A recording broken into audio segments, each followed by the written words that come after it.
Hi, welcome to my channel. I am Jocelyn White. I am a 55-year-old mother of two young adults, 24-year-old and a 26-year-old. I am also an active duty Chief Warrant Officer with the Army National Guard, serving 20 plus years, 20 years this August. And that is quite an accomplishment, quite a blessing.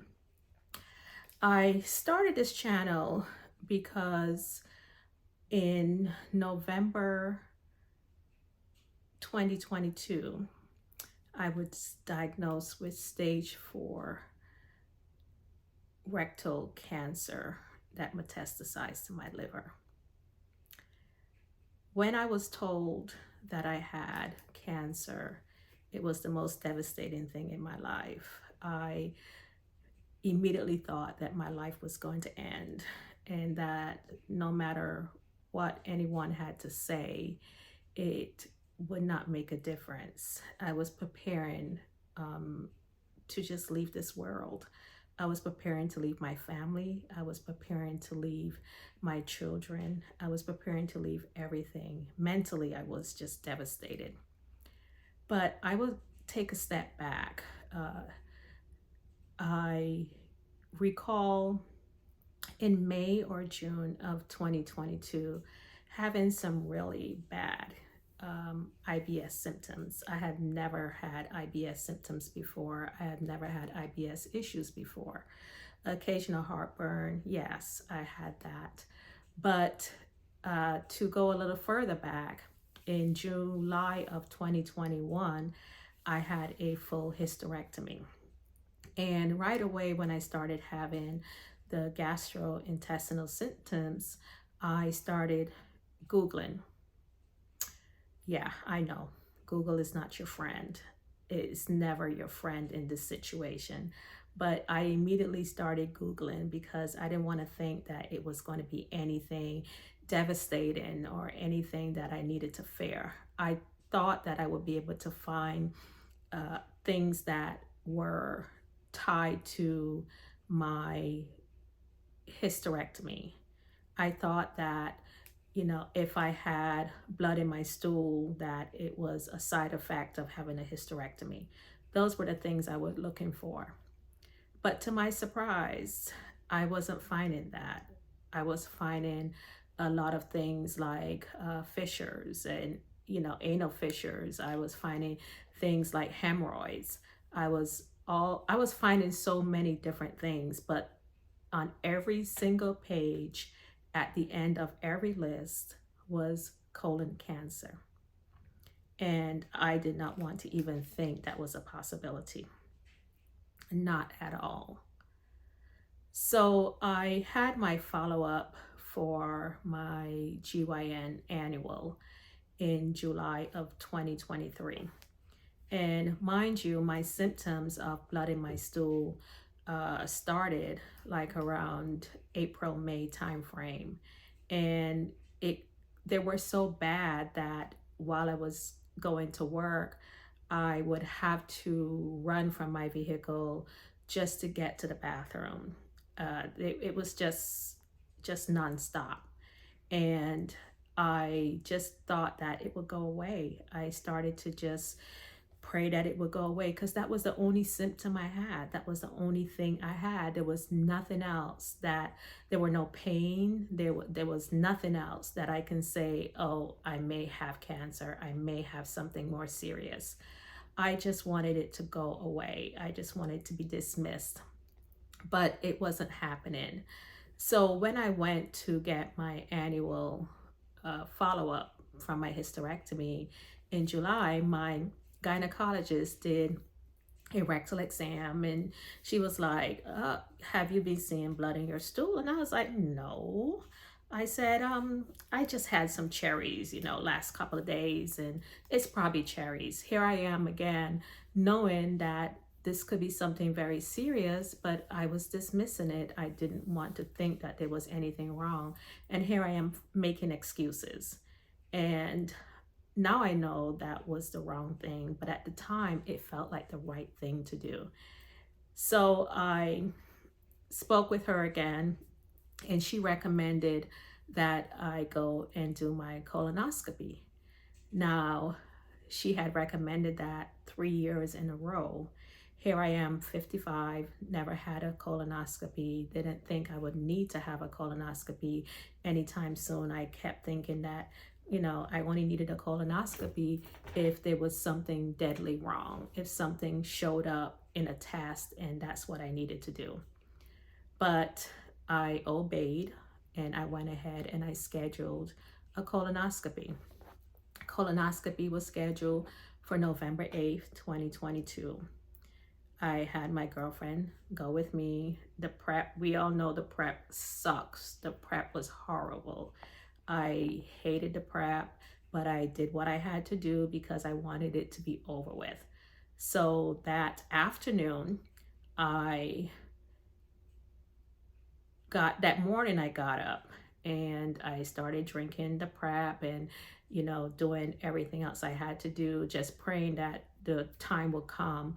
And my phone rang, and it was the gastroenterologist saying, "Can you come in 2 hours early?" I was elated. I was like, yes, I'm on my way. I'm coming in.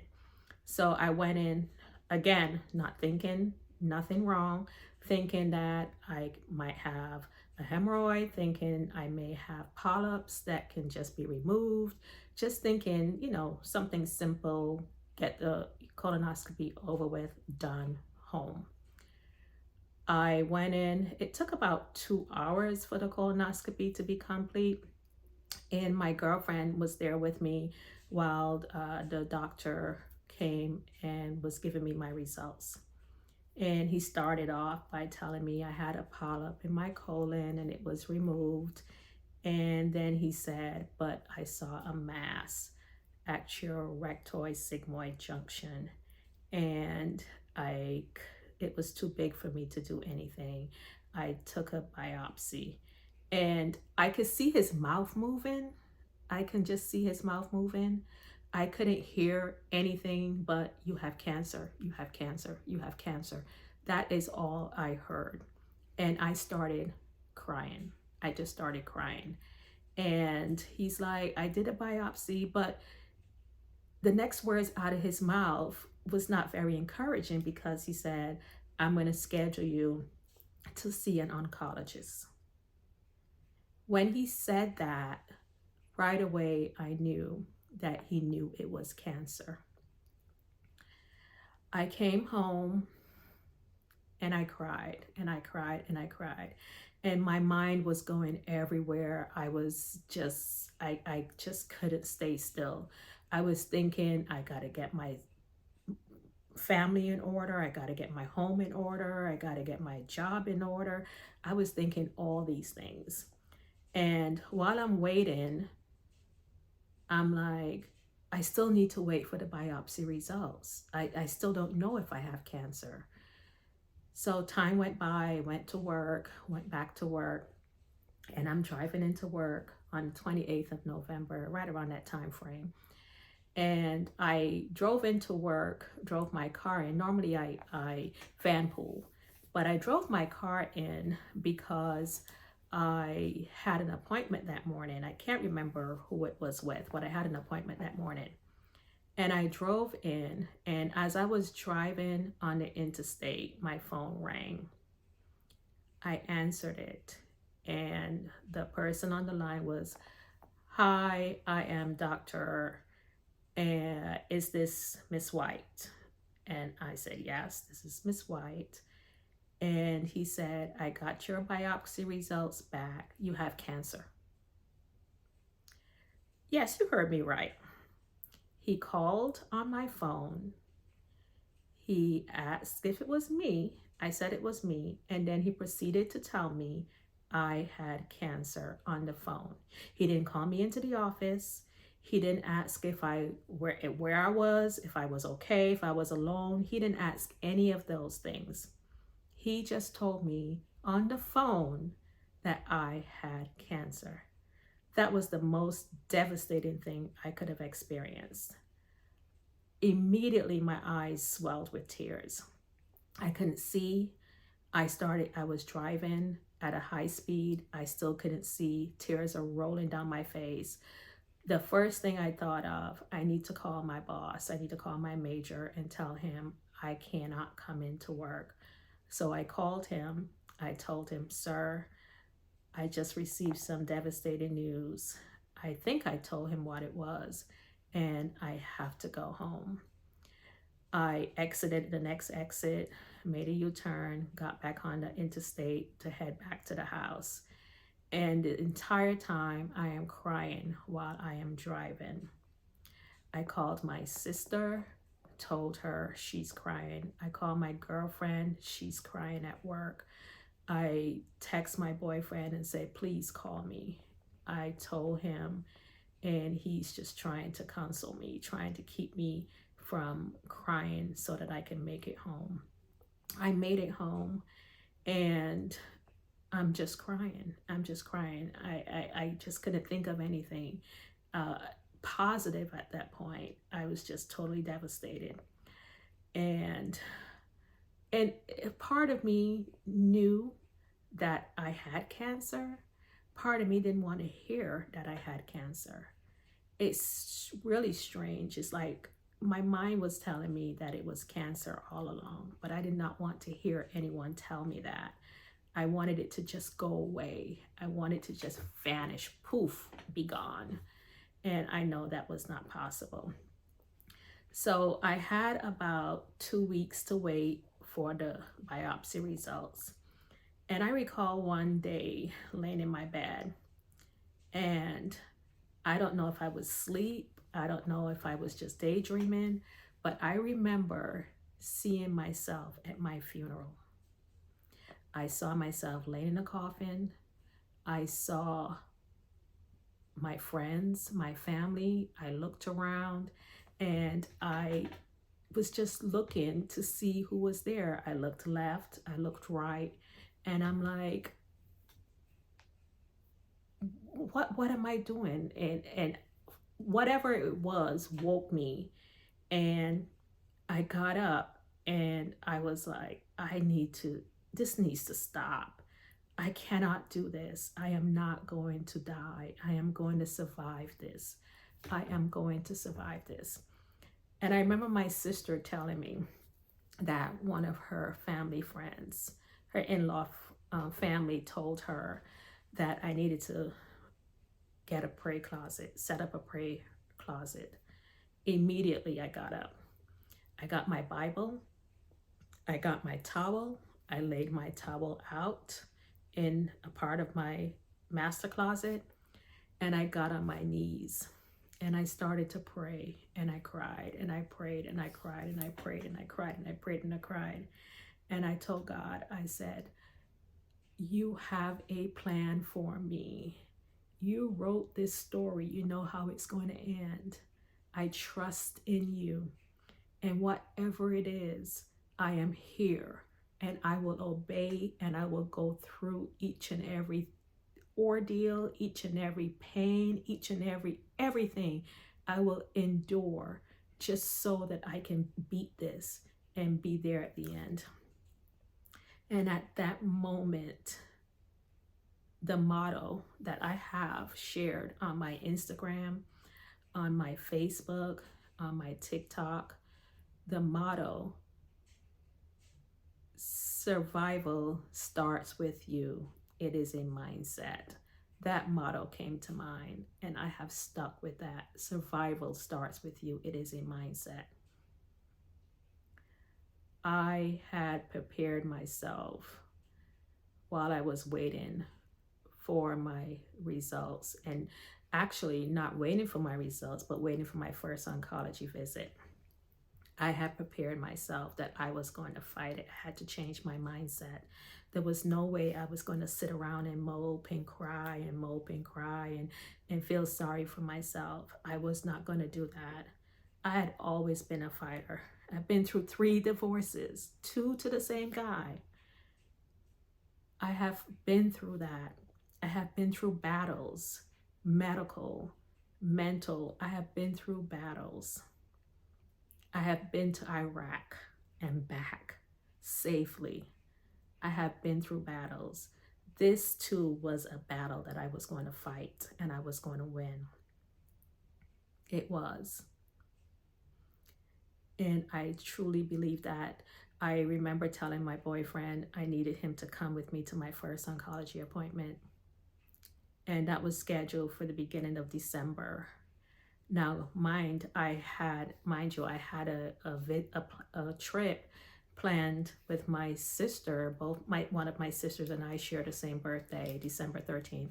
And we had planned to go to Barbados. Now, we were there in September, but we had planned to go back for our birthday. And this was planned before my diagnosis. But even after my diagnosis, I still wanted to go. I still prayed that I was able to go.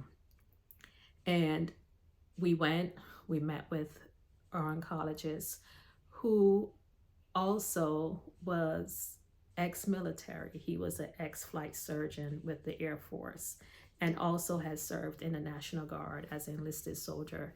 So that put me at such ease, knowing that he knew what I was fighting. He knew why my fight was so important. He knew why I had to do the things that I had to do, why I wanted to be able to travel, why I wanted to be able to go on missions, why I wanted to be able to go to work. He understood that. But at the same time, he told me I couldn't travel. And when he told me I couldn't travel because he wanted to start my chemo right away, he wanted to schedule my chemo right away. And I cried and I cried. And he was like, what is going on? And my boyfriend turned to him and said, she has a trip planned with her sister. This is really important. Our dad had passed away in 2020, December 16th, 3 days after our birthday. He had passed away from complications from COVID. And we wanted to go home and just spend time with each other. And even more so after my diagnosis, we just wanted to just have that special time together. And it was really important for us to do that. And he understood, and he allowed me to travel. And I was so grateful and I was so thankful that he allowed me to travel. And my mindset changed again. I started to have a little bit more joy. I started to feel a little more positive. I started to prepare for my trip. I started packing. I started getting my swimsuits, and I'm like, this is going to be the best birthday ever. This is going to be the best trip ever. And at no time did I think that this would have been my last trip, because I had changed my mindset. I did not want to think negative at this point. I wanted to just have a wonderful trip. And we went to Barbados. We came back. And Christmas is my most favorite holiday. I love decorating the house for Christmas.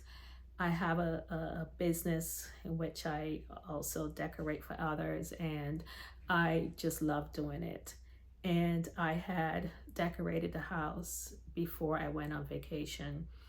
And when I came back, my oncologist told me he had scheduled me to have my port placed December 22nd. There goes my Christmas. What was more important, my Christmas or my health? My Christmas or my life? My life was more important. My health was more important. I went December 22nd and I had my port placed. And soon after that, I started having some complications with my port site. I started having swelling and redness, and I didn't know what it was. And on the 27th, I had my first chemo, 27th of December, 2022. I was scheduled for my first chemo. So I still had my bandages. I still had my steri strips on the incision. and I went and I had my first chemo. And it was very uncomfortable. It was very painful, but I got through it. New Year's Eve, I started to have drainage from my site. And my sister took me to the ER. And what they found was that I had an allergic reaction to the surgical tape that was on the site, and it had caused a blister. So they changed the dressing, they put a different dressing on, and I believe they used Tecoderm dressing, and they sent me home. The next day, New Year's Day, I had another outbreak where the blister had burst and it had caused additional redness, additional pain, additional drainage. So I had to go back to the ER so that I can have that again dressed. That was the first of many allergic reactions that I experienced. As you follow me on my channel, I would describe some of the complications I went through. I would describe some of the different things that at times I felt like I was a guinea pig, honestly. And I do have the scars to show, and I will show those at some point throughout my journey. But the best part of me sitting here at this moment, 10 months, almost 12 months after my diagnosis, is that with 4 rounds of chemo, 5 rounds of radiation, and surgery, 8-hour life-saving surgery to remove the tumor on my liver and to remove the tumor in my rectum, 3 months of having an ileostomy, and now 4 weeks post-op from my ileostomy reversal, I am cancer-free. I am cancer-free. I hear stories of others who don't have the joy, the results that I've had. I have heard stories of others who didn't have the opportunity to experience not even 2 chemos. But I can't, there's no explanation that I can give, but that God have mercy on me and continues to have mercy on me.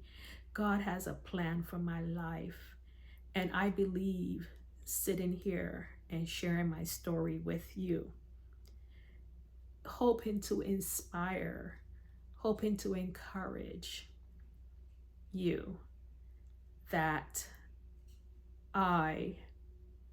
is part of my story. I believe that is part of the reason why I'm here.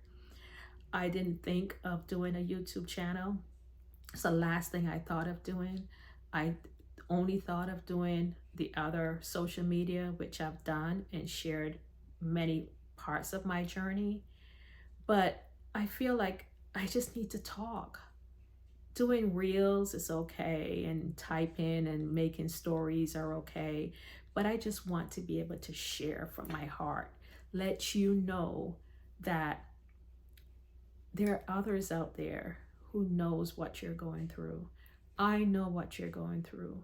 My story may not be your story. Your story will not be my story. But what we want in the end is the same. We want to survive. We want to be able to inspire and encourage others. We want to fight.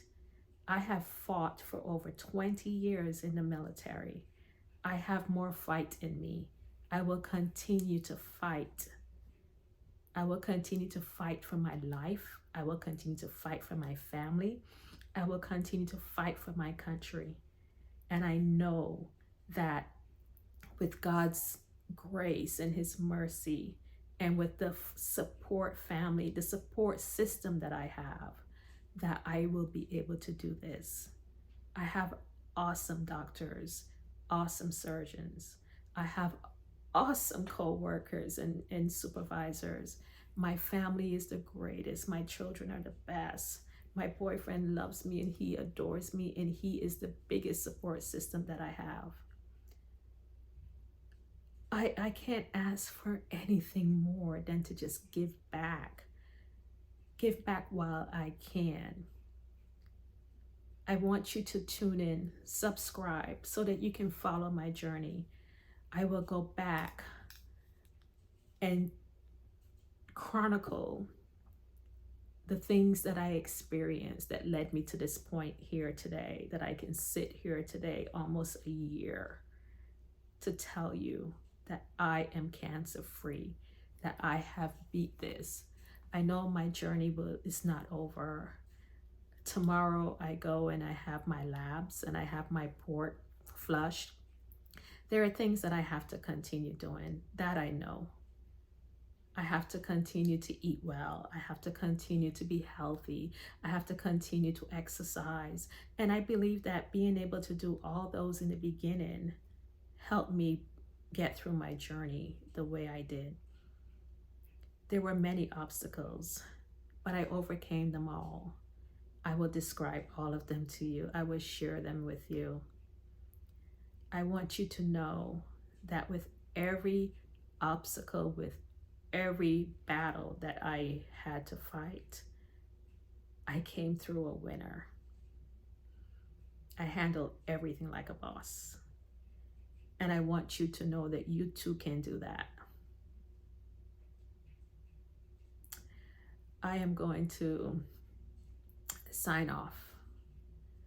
I will come back weekly and I will share my journey, share parts of my journey. And in between going back and sharing parts of my journey, I will be sharing where I am at this point, the different things that I'm going through: wound care, home health nurse, oncology follow-ups. I hope to return to work in a month, and I am really excited about that. But I want you to subscribe to my channel. You will not be disappointed. I will be as truthful as I can with you. I will share everything that I have experienced with you, with hopes that I can inspire you, with hopes that I can encourage you. I want you to know you are not alone in this fight. None of us are. God bless, and I will talk with you soon.